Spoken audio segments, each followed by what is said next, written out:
Home സൈഡിലേക്ക് എൻ്റെ എല്ലാ കൂട്ടുകാർക്കും സ്വാഗതം. അപ്പോൾ ഇന്ന് ഞാൻ നല്ല അടിപൊളി ഒരു വീഡിയോ ആയിട്ടാണ് വന്നേക്കുന്നത് കേട്ടോ.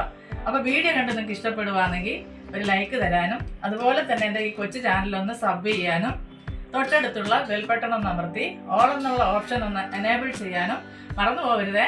അതുപോലെ ഈ കൊച്ചു ചാനലൊന്ന് ഫോളോ ചെയ്യാനും മറക്കരുത്. അപ്പോൾ നമുക്ക് വീഡിയോയിലോട്ട് പോയാലോ.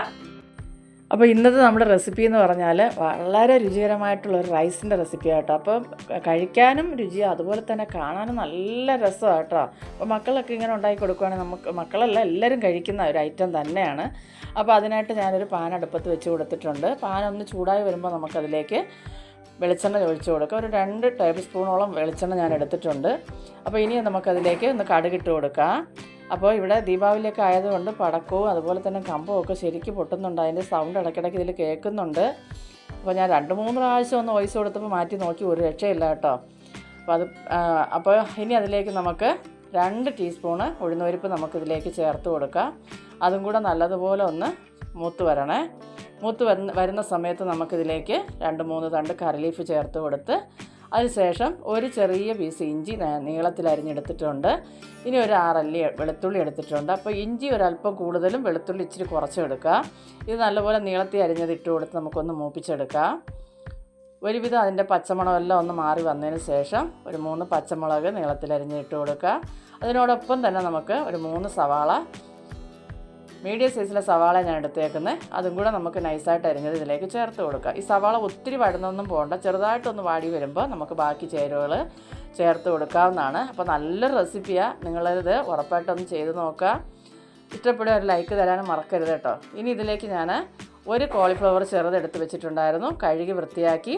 അതുപോലെ തന്നെ ഉപ്പ് വെള്ളത്തിലാണ് ഞാൻ ഇട്ട് വെച്ചിരുന്നത്. അതിനുശേഷം അത് കഴുകി എടുത്തിട്ടുണ്ട്. ഇനി നമുക്കിതൊന്ന് നല്ലപോലെ ഒന്ന് ഇതിലേക്ക് ഇട്ട് കൊടുത്തൊന്ന് മിക്സാക്കി കൊടുക്കുക. അപ്പോൾ ഇതിൻ്റെ പച്ചമണമെല്ലാം ഒന്ന് മാറിക്കിട്ടണം, ഒന്ന് വഴന്നും കിട്ടണം. അപ്പോൾ ഈ സമയം നമുക്കിതിൻ്റെ അരപ്പെല്ലാം ചേർത്ത് കൊടുക്കേണ്ടതായിട്ടുണ്ട്. പൊടികളൊക്കെ 1/2 ടീസ്പൂൺ മഞ്ഞൾപ്പൊടി, 1.5 ടീസ്പൂൺ എടുത്തിട്ടുണ്ട് കാശ്മീരി മുളക് പൊടി. അപ്പോൾ എരിവൊക്കെ നിങ്ങളുടെ ഇഷ്ടത്തിനനുസരിച്ച് ചേർക്കാം. 1 ടീസ്പൂൺ മല്ലിപ്പൊടി എടുത്തിട്ടുണ്ട്.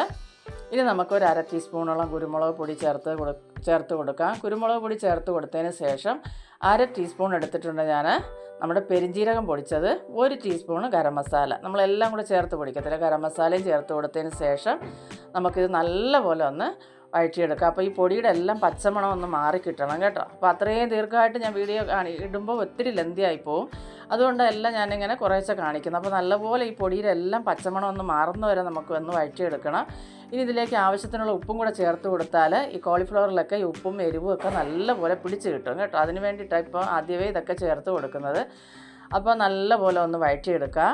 അപ്പോൾ ഇതൊന്ന് വെന്ത് കിട്ടണം നമുക്ക്. അതുകൊണ്ട് ഏകദേശം ഒരു 3-3.5 ടേബിൾ സ്പൂണോളം വെള്ളവും കൂടെ നമുക്കിതിലേക്ക് ഒഴിച്ചു കൊടുത്ത് ഒന്ന് അടച്ച് വെക്കാം. സിമ്മിൽ ഒരുപാട് തീ കൂട്ടി വെക്കേണ്ട, മീഡിയം ഫ്ലെയിമിലിട്ട് നമുക്കിതൊന്ന് വേവിച്ചെടുക്കാം. ഇപ്പം നമ്മുടെ വെള്ളമൊക്കെ ഒന്ന് വറ്റി ഇതാ നല്ലപോലെ കോളിഫ്ലവറൊക്കെ വെന്ത് വന്നിട്ടുണ്ട് കേട്ടോ. അപ്പോൾ ഇനി നമുക്കിതൊന്ന് നല്ലപോലെ ഒന്ന് വെള്ളം തോർത്തി എടുക്കാനായിട്ടുണ്ട്.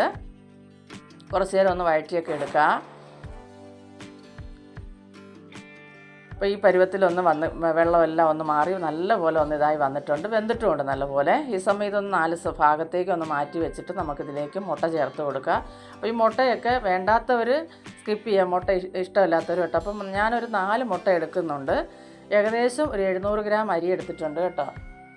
അപ്പോൾ നമുക്കിതിലേക്ക് 4 മുട്ടയും ചേർത്ത് കൊടുത്തതിന് ശേഷം ഉടനെ നമ്മളിതൊന്ന് ഇളക്കി ഇതാക്കണ്ട, ഒരു 2-3 മിനിറ്റ് ഒന്ന് അങ്ങനെ ഇരുന്നതിന് ശേഷം ഒന്ന് ഇളക്കി കൊടുക്കുക ഇതുപോലെ. ഇനി ഇതെല്ലാം കൂടെ നമുക്ക് നല്ലപോലെ ഒന്ന് മിക്സാക്കി എടുക്കുക, അടി പിടിക്കാതെ തന്നെ. അപ്പോൾ മുട്ട വേണ്ടാന്നുള്ളവർക്ക് അത് സ്കിപ്പ് ചെയ്തിട്ട് ബാക്കി എല്ലാ ചേരുവകളും ചേർത്ത് ഇതുപോലെ ചെയ്തെടുക്കാവുന്നതാണ്. അപ്പോൾ നമുക്ക് മുട്ടയൊക്കെ ഇഷ്ടമായതുകൊണ്ട് ഞാനിത് മുട്ട ചേർത്തെന്നുള്ളതേ ഉള്ളൂ. അപ്പോൾ ഇനി ഇതിലേക്ക് നമുക്ക് വേണ്ടത് 1 കൈപ്പിടി നിറച്ച് മല്ലിയില നമുക്കിതിലേക്ക് ചേർത്ത് കൊടുക്കുക. അതും കൂടെ ഒന്ന് മിക്സാക്കി എടുക്കുക. നല്ലപോലെ മിക്സാക്കി എടുത്തതിന് ശേഷം ഞാനിവിടെ ബിരിയാണി റൈസ് ഉപ്പൊക്കെ ഇട്ട് പരുവത്തിന് വേവിച്ച് വെച്ചിട്ടുണ്ട്. നമുക്കിത് ഏത് ചോറ് വേണേലും എടുക്കാം കേട്ടോ, ഏതാണോ നിങ്ങൾക്ക് ഇഷ്ടം അത് ചെയ്യാം. അത് ആവശ്യത്തിനുള്ളത് ഞാനിപ്പോൾ ഇതിൽ ചേർത്ത് കൊടുത്തിട്ടുണ്ട്. ഇത് നല്ലൊരു കാണാനും നല്ലൊരു ഭംഗി വേണ്ട. അപ്പോൾ അതിന് വേണ്ടിയിട്ട് കുറേ ക്യാപ്സിക്കൊക്കെ എൻ്റെ ഉണ്ടായിരുന്നു, റെഡും ഗ്രീനും ഒക്കെ. അപ്പോൾ അത് നമുക്കിതിലേക്ക് ചേർത്ത് കൊടുക്കാം. അപ്പോൾ ഇങ്ങനെയൊക്കെ ഇട്ട് കൊടുത്താൽ മക്കൾ കഴിക്കും. ഇതൊക്കെ കാണുമ്പോൾ അവർക്ക് വലിയ സന്തോഷമൊക്കെ അല്ലേ, കൊച്ചു കൊച്ചു മക്കളൊക്കെ ആകുമ്പോൾ അവർക്ക് ഭയങ്കര ഇഷ്ടമാവും. അപ്പോൾ ഇനി ഇതിലേക്ക് നമുക്ക് വേണ്ടത് ഒരു കൈപ്പിടി നിറച്ചെടുത്തിട്ടുണ്ട്. മല്ലിയില നമുക്ക് ചെറുതായിട്ട് അരിഞ്ഞ് ചേർത്ത് കൊടുക്കുക. എന്ത് രസമാണെന്ന് നോക്കിയാൽ കാണാൻ. ഇനി ഇതിലേക്ക് ഞാൻ ഇതൊക്കെ ഉണ്ടെങ്കിൽ ഇട്ടാൽ മതി കേട്ടോ. അപ്പോൾ കുറച്ച് നമ്മുടെ അണ്ടിപ്പരിപ്പും അതുപോലെ തന്നെ ഉണക്കമുന്തിരി എല്ലാം മൂപ്പിച്ചെടുത്തിട്ടുണ്ട്. അതും കൂടെ നമുക്കിതിലേക്ക് ചേർത്ത് കൊടുത്തതിന് ശേഷം ഇനി നമുക്കിതൊന്ന് അടച്ച് വെച്ച് വേവിച്ചെടുക്കണം. അപ്പോൾ ഇതിലേക്ക് നമുക്ക് 1 സ്പൂൺ എടുത്തിട്ടുണ്ട് ഞാൻ ടൊമാറ്റോ സോസും, അതുപോലെ തന്നെ 1 സ്പൂണോളം എടുത്തിട്ടുണ്ട് നമ്മുടെ സോയാ സോസും കൂടെ ഒഴിച്ച് കൊടുക്കണം കേട്ടോ. ഇതൊക്കെ ഒഴിക്കുമ്പോഴാണ് ആ ഒരു പ്രത്യേക രുചി കിട്ടുന്നത്. ഇതെല്ലാം ഒഴിച്ച് കൊടുത്തതിന് ശേഷം നമുക്കൊന്ന് അടച്ച് വയ്ക്കാം. ചെറിയ തീയിലിരുന്ന് നല്ലപോലെ ആവി കയറി ഇതെല്ലാം നമ്മുടെ ഈ ക്യാപ്സിക്കൊക്കെ ഒന്ന് വാടി കിട്ടണം. അപ്പോൾ അതാ ഇപ്പോൾ നമുക്കൊന്ന് തുറന്ന് നോക്കിയിട്ട് ഇനി നമുക്കെല്ലാം കൂടെ ഒന്ന് മിക്സ് ചെയ്തെടുക്കാം. എന്താ മണമെന്നറിയാമോ, ഒരു രക്ഷയില്ല എൻ്റെ പൊന്നോ.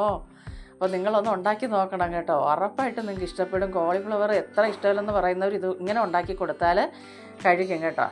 അപ്പോൾ അതാ ഇതുപോലെ എല്ലാം ഒന്ന് ഇളക്കി യോജിപ്പിച്ചെടുക്കാൻ നമുക്ക് കാണാൻ നല്ല രസമായിട്ട്. ഇടയ്ക്കിടയ്ക്ക് ആ മഞ്ഞ കളറും ഗ്രീൻ കളറും റെഡ് കളറും ഒക്കെ ആയിട്ട് സൂപ്പർ കോമ്പിനേഷനായിട്ടോ. ഇത് കഴിക്കാനും കാണാനും നല്ല രസമാണ്. അപ്പോൾ ഇനി ഇതെല്ലാം ചോറ് ഇതാ ഈ പരുവായിട്ടുണ്ട്. നമുക്കിതൊന്ന് മാറ്റി വെച്ചതിന് ശേഷം ഇപ്പോൾ ഇത്രയും മതിയാവും. അപ്പോൾ ഉപ്പൊക്കെ നമുക്ക് പരുവത്തിന് കിട്ടിയിട്ടുണ്ട്. അഥവാ ഉപ്പ് കൂടെ കുറയുവാണെങ്കിൽ നമുക്ക് ഇട്ട് കൊടുക്കാം. അപ്പോൾ കൂടാതെ നോക്കുക, ഞാൻ ആദ്യം ചോറ് ഉപ്പിട്ടാണ് വേവിച്ചത് കേട്ടോ. അപ്പോൾ ഇനി നമുക്ക് വേണ്ടത് ഒരു ചെറിയ സാലഡും കൂടെ തയ്യാറാക്കി എടുക്കുക. അപ്പോൾ നമ്മൾ തൈരൊന്നും ചേർക്കുന്നില്ല ഇതിന്. ഞാനിപ്പോൾ 2 സവാള എടുത്തിട്ടുണ്ട്. അത് ഇതുപോലെ ഒന്ന് ഉതിർത്തിട്ട് കൊടുക്കാം. നമുക്ക് ഓരോ അല്ലിയായിട്ട് വേണം നമുക്ക് ഈ സവാള ഇരിക്കാൻ. കൂടി ഇരുന്നാൽ അത് അത്ര രസം ആയിരിക്കത്തില്ല. അപ്പോൾ ഇതുപോലെ അരിഞ്ഞെടുത്തതിന് ശേഷം കൈ കൊണ്ട് ചെറുതായിട്ടൊന്ന് ഇതാക്കി കൊടുക്കുക. ഇനി ഇതിലേക്ക് ആവശ്യത്തിനുള്ള ഉപ്പ് ചേർത്ത് കൊടുക്കുക. അതിനുശേഷം നമുക്കൊരു 1/4 ടീസ്പൂണോളം കാശ്മീരി മുളക് പൊടി ഇതിലേക്ക് ചേർത്ത് കൊടുക്കുക. ഇങ്ങനെ നിങ്ങൾ ഉണ്ടാക്കി നോക്കി കഴിക്കണം കേട്ടോ. ഇതിൻ്റെ കൂടെ കഴിക്കാൻ നല്ലൊരു കോമ്പിനേഷനായത്. അപ്പോൾ നിങ്ങൾ ഉണ്ടാക്കി കഴിച്ച് നോക്കണം കേട്ടോ. ഇനി ഇതിലേക്ക് ഒരു പകുതി ചെറുനാരങ്ങയുടെ നീര് നമുക്ക് ഈ സവാളയിലേക്ക് പിഴിഞ്ഞൊഴിച്ച് കൊടുക്കാം. അതിനുശേഷം ഇതൊന്ന് മിക്സാക്കി എടുത്താൽ നമ്മുടെ സാലഡ് ഇവിടെ റെഡി ആയിട്ടുണ്ട്. ഇതും ഈ കോളിഫ്ലവർ കൊണ്ടുള്ള ചോറും കൂടെ കഴിക്കാൻ നല്ല ടേസ്റ്റായിട്ടോ, ഒരു രക്ഷയില്ല. അപ്പോൾ ഒന്നുണ്ടാക്കി കഴിക്കുക. അതുപോലെ തന്നെ എല്ലാവർക്കും ഒന്ന് ഷെയർ ചെയ്തും കൊടുക്കുക കേട്ടോ. നല്ലപോലെ ഒന്ന് മിക്സാക്കി എടുക്കുക. അപ്പോൾ നിങ്ങൾ കഴിക്കുന്ന സമയത്ത് ഇത് ചെയ്തെടുക്കുന്നതായിരിക്കും നല്ലത്. നമ്മൾ ചെറുനാരങ്ങ നീര് ഒഴിച്ചിട്ട് ഒത്തിരി സമയം വെച്ചിരുന്നാലും ചിലപ്പോൾ കയ്പ്പ് ഇറങ്ങാൻ ചാൻസ് ഉണ്ട് കേട്ടോ. അപ്പോൾ ഇതാ എല്ലാം ഞാൻ മിക്സാക്കി എടുത്തിട്ടുണ്ട്. ഇനി ഞാൻ വീഡിയോയ്ക്ക് വേണ്ടിയിട്ട് ഇതിങ്ങനെ ഒരു ചെറിയ പാത്രത്തിൽ ഒന്ന് കോരി ഇങ്ങനെ എടുത്തെന്നുള്ളതേ ഉള്ളൂ. നല്ല രസമല്ലേ ഇങ്ങനെയൊക്കെ കൊടുത്തു കഴിഞ്ഞാൽ. നമ്മൾ ആഹാരം ഉണ്ടാക്കുന്ന രുചിക്കൊപ്പം തന്നെ പ്രസൻറ്റേഷനും ഒരു പ്രധാന പങ്ക് വഹിക്കുമല്ലേ. അപ്പോൾ ഇങ്ങനെയൊക്കെ ചെയ്ത് കഴിഞ്ഞാൽ ആർക്കായാലും ഇഷ്ടപ്പെടും. അപ്പോൾ അതാ നമ്മുടെ സവാള കൊണ്ടുള്ള സാലഡ് ഇതിനകത്ത് വെച്ചിട്ടുണ്ട്. ഇനി ഒരു പപ്പടവും കൂടെ ആയാൽ അടിപൊളിയാണ് കേട്ടോ. അപ്പോൾ എല്ലാവരും ഒന്ന് തയ്യാറാക്കി നോക്കുക. ഒരു ലൈക്ക് തരാൻ മറക്കരുതേ. അപ്പോൾ ഈ വീഡിയോ എല്ലാവർക്കും ഇഷ്ടപ്പെട്ടെന്ന് കരുതുന്നു. അടുത്തൊരു വീഡിയോ ആയിട്ട് കാണുന്നതുവരെയും എൻ്റെ എല്ലാ കൂട്ടുകാർക്കും ബൈ.